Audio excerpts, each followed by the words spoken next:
પ્રેમ ભીના પુષ્પથી પૂજાયેલા પ્રભુજી, પ્રેમ ભીના પુષ્પથી પૂજાયેલા પ્રભુજી, આપને વારંવાર નમસ્કાર હો, નમસ્કાર હો.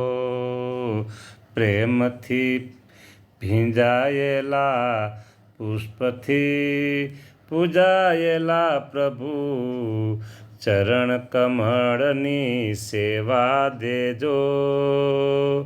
પ્રભુજી, તમારી સળંગ મૂર્તિમાં લેજો અમને, સળંગ મૂર્તિમાં લેજો, અને આ ચરણ કમળની સેવા દેજો.